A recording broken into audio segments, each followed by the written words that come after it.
CNN, there's new reporting on a phone call between the president and the founder of Amazon, Jeff Bezos. Sources telling CNN that the president at one point wasn't happy earlier today about a report he saw regarding the online retail giant. Amazon then clarifying their plans. Let's get the latest from Elena Treen, who's at the White House for us. And Elena, you got the scoop about this Trump-Bezos call. It all has to do with a certain section of that website potentially showing shoppers how much Trump tariffs might cost them, right?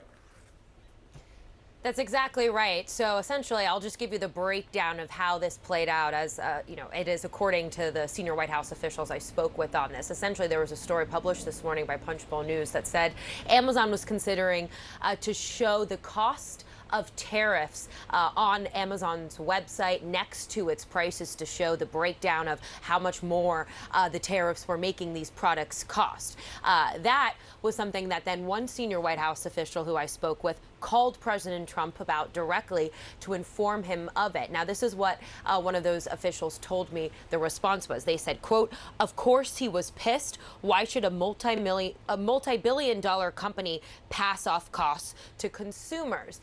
Then we learned, and this is according to two senior White House officials I spoke with, that the president was so angered by this, he called up the founder of Amazon himself, Jeff Bezos, to complain about the potential plans that were being reported on. We also heard White House Press Secretary Karoline Leavitt say publicly that they believed that the move was a hostile political act. All to say, after all of that, the White House making very clear their position, both publicly and privately, Amazon then seemed to backtrack. They had one statement come out from an Amazon spokesperson that essentially said, quote, "It was never a consideration for the Man Amazon site, and nothing had been implemented on Amazon properties." They said it was only going to be for certain products on its website.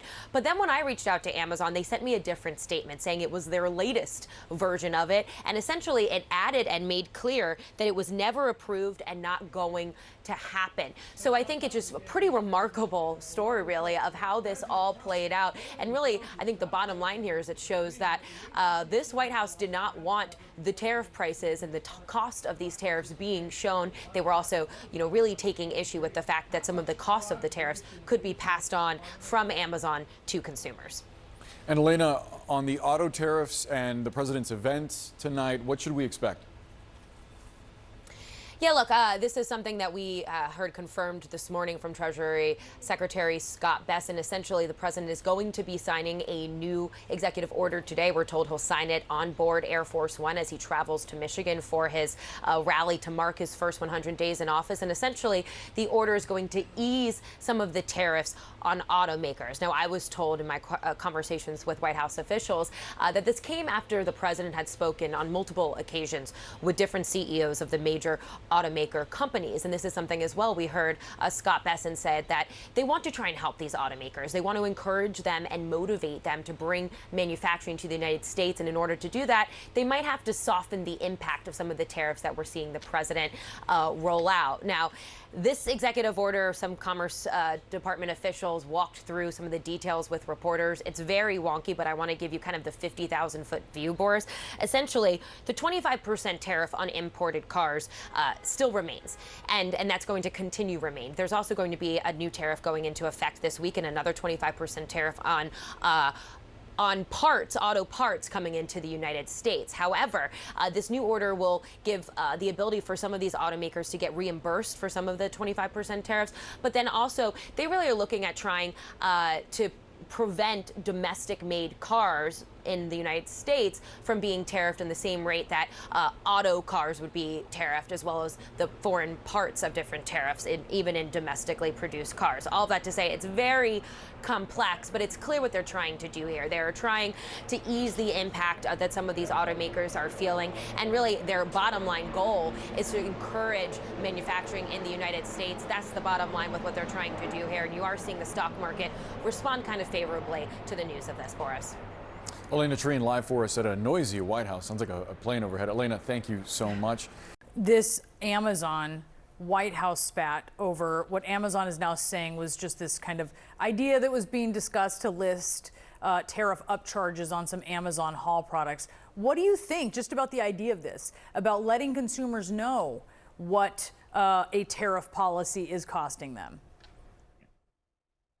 Well, it's a tough calculation for a giant retailer like Amazon, but if it's doable, it's a fantastic idea. The fact is that tariffs are taxes, and they are typically paid by American companies and consumers.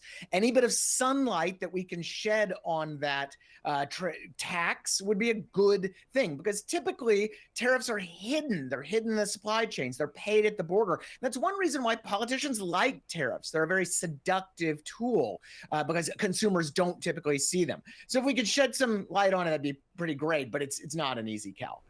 There was a pretty important development that just happened. It continues to develop, but we saw a big shift right before we came on air. And this has to do with Amazon and President Trump and Jeff Bezos. What happened? Yeah, speaking of needing 7 hours to explain something.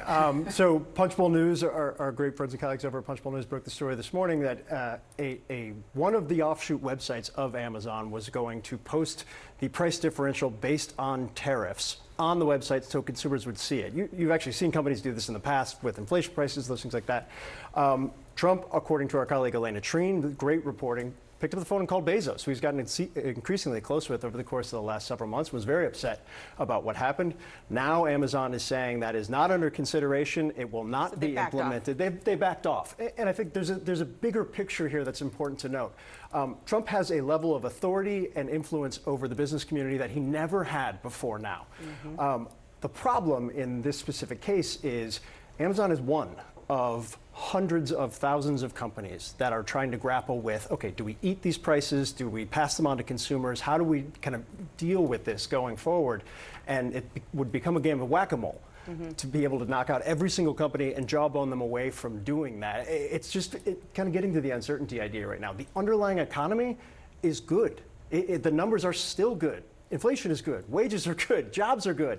What everybody's looking forward to is what Amazon was trying to figure out when they were considering this proposal for one of their offshoot websites, which is things are about to potentially get really bad. And just the perception of that in a consumer-driven economy can lead to those things actually happening, whether they're going to or not. And what I think there's a difference between a mom and pop shop in Minnesota putting on their website the differential price and a multi-billionaire company that probably can afford to take the hit on tariffs to some extent without passing it on to the consumer. And it was that the politics of that gave the White House and Trump in that phone call to Bezos, I'm sure, a bit of a card to play. Even if Amazon has backed off, there are a lot of those small businesses across the country that are making it very clear that they're saying to their the people that buy their products, look, this stroller that you're about to buy, the cost of it is going to change from this much to this much if this goes into effect. I mean, you see it all the time, them posting on social media, making very transparent and clear the impact on their small business. So even if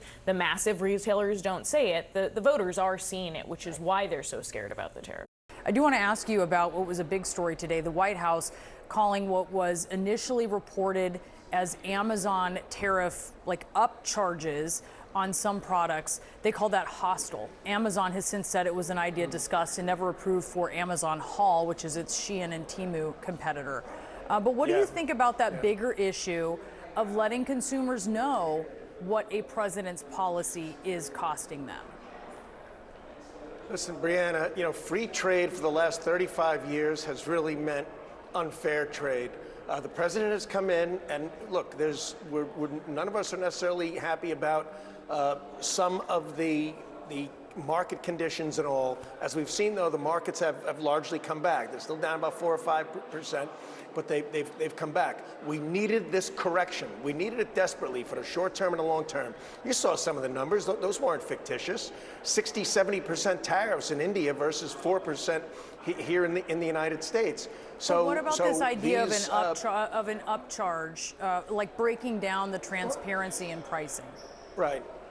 Well, listen, Amazon didn't put 20% inflation cost increase due to the Biden administration policies. But a lot of restaurants in this case, well, maybe so.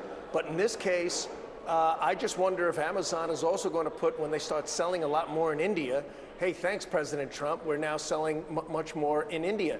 And by the way, there's been no inflationary issues surrounding products at this point. So anything they would do would be premature and would be speculative. We haven't seen inflation kick up. As a matter of fact, the report just came in. Inflation's at its lowest it's been since 2021. At 2.4%. Well, I think this is about the actual cost of the product on the tariff. I understand what you're saying because there are concerns that the tariffs may be inflationary overall. And inflation, certainly a very real thing under the Biden administration, which is why we saw a minority, but a significant number of restaurants, for instance, putting inflation charges on their bills.